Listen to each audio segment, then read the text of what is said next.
Bonjour, je m'appelle M. Ibrahim Abba. J'ai travaillé sur les transitions politiques en Guinée qui relatent l'histoire politique de mon pays. Parce que dans la majeure, on se rend compte que la Guinée est riche en histoire politique, mais personne d'autre n'avait travaillé sur les transitions politiques de ce pays alors qu'il y en a eu plusieurs. Qu'est-ce qui vous a amené à vous intéresser à la notion de transition politique? J'ai fait des études de philosophie politique à l'université de Paris 7. Après, je suis rentré à l'école des hautes études internationales où j'ai passé un master en fonction publique internationale. La même année, j'ai intégré le centre d'études diplomatiques et stratégiques où j'ai eu comme professeur l'université Madame Dominique Bangola, directrice de la préservation politique et stratégique sur l'Afrique. Un jour, elle nous a fait un cours sur les transitions politiques en Afrique. Et à l'issue de ce cours, je me suis dit, je l'ai rencontrée, j'ai dit, mais madame, votre cours m'interpelle à plus d'un titre parce qu'il y a eu plusieurs transitions politiques en Guinée, j'aimerais travailler sur ce sujet. Elle dit, ce sujet est très riche et personne d'autre n'a travaillé sur ça, ça serait très intéressant que vous me fassiez un travail dans ce sens et puis on verra. Et finalement, ça n'a pas été facile, j'ai fait un plan et on était en rapport sur ce sujet, j'ai travaillé là-dessus et puis elle a vu que c'était un travail bien documenté. Maintenant, elle a décidé qu'on le publie pour la jeunesse ou pour la recherche scientifique. Qu'est-ce qu'une transition politique? La transition politique, c'est une période spécifique, c'est une période au cours de laquelle un État change toutes ses structures politiques pour passer d'un régime autoritaire à un régime démocratique. Donc c'est ce passage-là qu'on appelle une transition.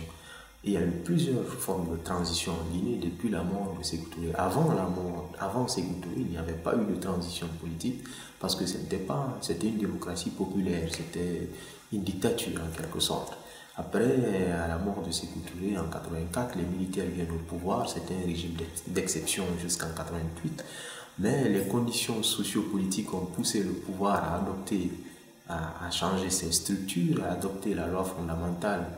Et le comité de rédaction de la loi fondamentale a été institué en 88. Après, en 90, on a adopté la loi fondamentale à l'unanimité à près de 98%. C'était une ferveur nationale. Et parce que tout le monde pensait que la Guinée avait tourné la part de la dictature et entamé la voie de la démocratie. Et puis à partir de 90, la Guinée s'est dotée d'une des plus belles constitutions en Afrique. Mais après, 2 ans après, les choses sont gâtées finalement parce que le régime ne pouvait plus respecter les institutions qu'il avait lui-même mis en place. Et la situation est partie comme ça.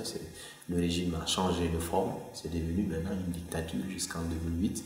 Mais après, il y a une autre transition à la mort de Lansana Conté, qui est une transition qui a été mise en place à la mort de Lansana Conté. Après le coup d'État, les militaires sont venus au pouvoir, ils ont promis de démocratiser les institutions du pays, mais en foulant au sol déjà les principes démocratiques qui existaient.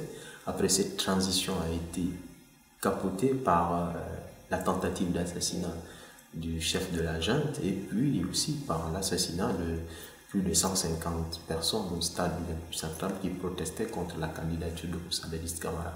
Et cette transition a été reprise, une autre transition a été mise en place à l'issue des accords politiques de Ouagadougou en 2010 et puis qui a conduit finalement la Guinée aux élections législatives de novembre 2010. Après le premier tour en juin 2010, 6 mois après, on a eu le deuxième tour. Et puis maintenant, c'était les premières élections libres et plurielles. Voilà. Comment voyez-vous l'avenir de la Guinée? L'avenir de la Guinée, se trouve dans les réformes.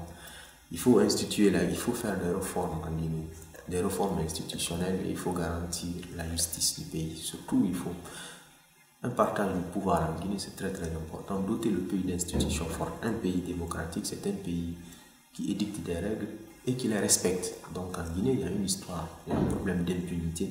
Il faut qu'on respecte les institutions et qu'on respecte la Constitution surtout.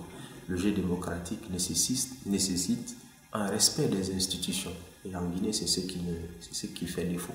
Ce n'est pas la population qui ne respecte pas souvent les institutions, c'est ceux-mêmes qui contribuent à mettre en place des institutions qui à la première occasion, n'hésitent pas à fouler au sol tous les principes démocratiques. C'est ça le problème. Ce n'est pas les éléments qui manquent. les éléments solides pour la consolidation, pour la construction et la consolidation d'un État de droit existent, mais il faut les respecter. Voilà. Et la Guinée les Guinéens n'ont pas la culture du respect des institutions démocratiques. Ça fait terriblement défaut. Pour l'instant, les choses restent encore, la situation est encore grave.